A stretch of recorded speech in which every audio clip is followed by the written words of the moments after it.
लालची औरत और सोने के दांत वाला हाथी। एक गांव में जानकी नाम की एक विधवा गरीब औरत अपनी दो बेटियों पूजा और निशा के साथ रहती थी और खेती करके फसल उगाकर बेचकर अपना गुजारा करती थी। उसके खेत में गन्ने काफी अच्छे और मीठे होते थे।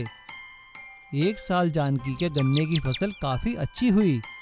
फसल देखकर वो अपनी बेटियों से कहती है, इस बार की फसल बीजकर मैं तुम्हारे लिए अच्छे नए कपड़े लेकर आऊंगी। हाँ माँ, मुझे चूड़ियाँ भी चाहिए। हाँ, मैं तुम दोनों के लिए चूड़ियाँ भी लेकर आऊंगी। एक दिन जब जानकी दोपहर को खाना खाने अपने घर गई, तभी एक हाथी उसके खेत में आया। रसीले और मीठे गन्ने देखकर उस हाथी ने सोचा, अरे वाह, ये गन्ने तो बहुत ही रसीले और मीठे दिख रहे हैं। आज इन्हें खाकर ही अपनी भूख मिटाता हूँ। और हाथी ने गन्ने खाने शुरू कर दिए। तभी जानकी वहाँ आती है और वो हाथी के आगे हाथ जोड़कर बैठ जाती है और हाथी से कहती है, गजराज जी, ये क्या कर दिया? इन गन्नों से मैं अपनी गरीबी दूर करने वाली थी, लेकिन आपने इन्हें खाकर मुझे सड़क पर ला दिया है। तुम रो मत, अब तो मैं गन्ने खा चुका हूँ। मुझे तुम्हारी परेशानी के बारे में कुछ पता नहीं था, लेकिन तुम चिंता मत करो, मैं तुम्हारी परेशानी दूर करूँगा। गजराज जी, भला तुम मेरी मदद कैसे करोगे? तुम तो सारे गन्ने खा चुके हो। मेरे दोनों दांत सोने के हैं। इनमें से एक छोटा सा टुकड़ा काट कर निकाल लो और इसे बेचकर अपनी परेशानी दूर करो। हाथी ने अपने दांत का एक छोटा सा टुकड़ा जानकी को काटने दिया।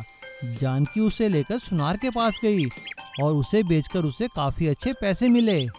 लेकिन जानकी ने जल्द ही सारे पैसे खरीदारी करने में खर्च कर दिए। अब उसके पास कुछ भी नहीं बचा।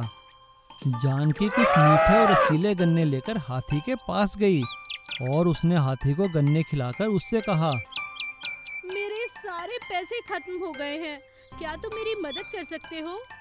हाथी को जानकी पर दया आ गई और उसने उसे फिर से एक सोने के दांत का टुकड़ा दिया।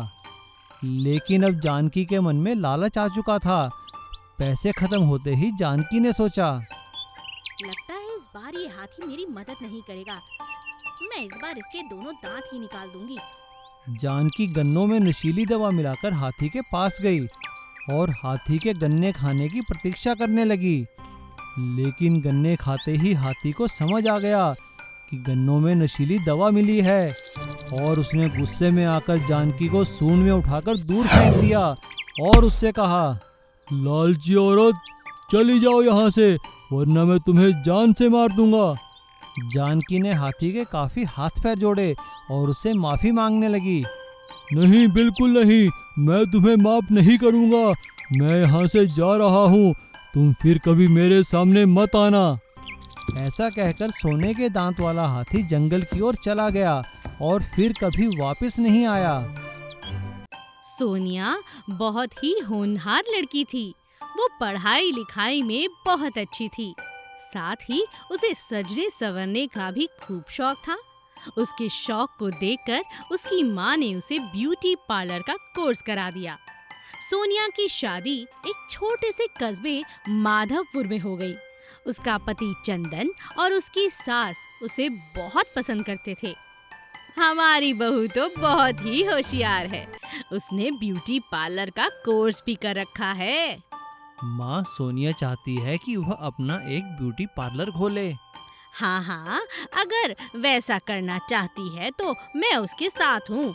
वैसे भी इस कस्बे में कोई अच्छा पार्लर है ही कहाँ। माँ जी, इसके लिए मुझे कुछ रुपए चाहिए होंगे। ये ले बेटी, 10,000। यह मैंने सालों से जोड़ कर रखे थे। आज ये तुम्हारे काम आ जाएंगे तो भाई मुझे बड़ी खुशी होगी।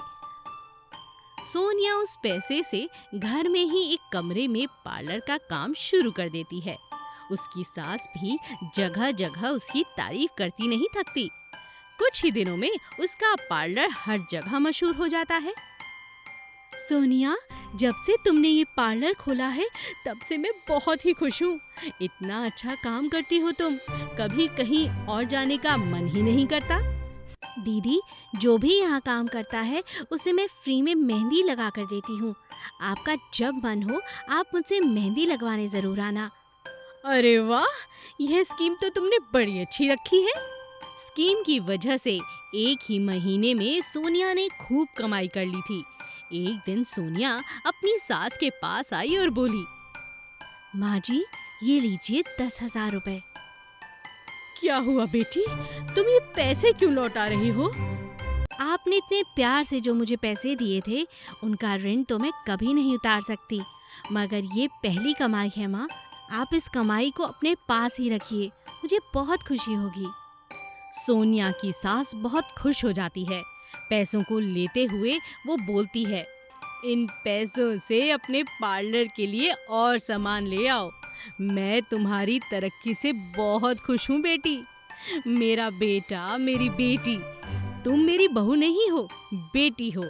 आज हर कोई मुझे तुम्हारे नाम से जानता है। कहते हैं, वो देखो मेहंदी पार्लर वाली बहू आ रही है। तुम बहुत तरक्की करोगी सोनिया।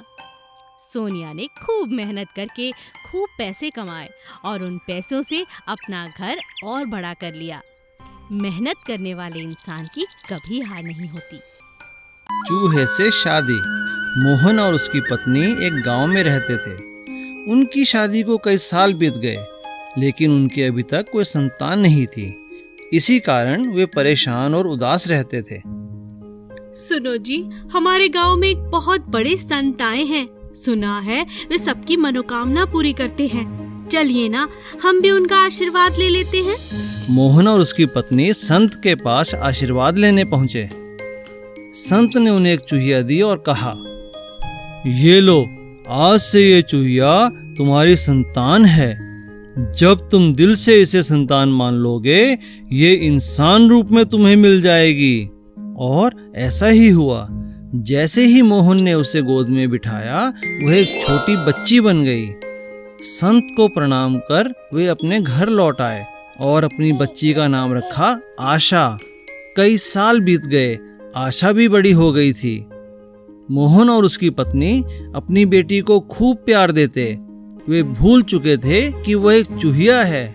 एक दिन मोहन की पत्नी ने कहा, अब आशा जवान हो गई है, हमें उसकी शादी करनी चाहिए। तुम ठीक कहती हो। अब दिन रात आशा के लिए रिश्ते आने लगे। मोहन ने अपनी बेटी से कहा, देखो आशा, अब तुम बड़ी हो चुकी हो, हम तुम्हारी शादी करना चाहते हैं। ये देखो लड़के की तस्वीर, ये शहर में डॉक्टर है। क्या ये तुम्हें पसंद है? नहीं पिताजी, मुझे तो डॉक्टर के नाम से ही चिढ़ है।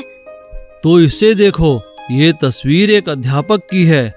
ये बहुत ही अच्छा और समझदार लड़का है। क्या ये तुम्हें पसंद है? नहीं पिताजी, मुझे अध्यापक से शादी नहीं करनी। हमेशा सवाल करते हैं। तो बेटा ये लो, और भी कई लड़के हैं। तुम जिसे पसंद करोगी, हम उसी से तुम्हारी शादी कर देंगे। पिताजी, मुझे चूहे अच्छे लगते हैं।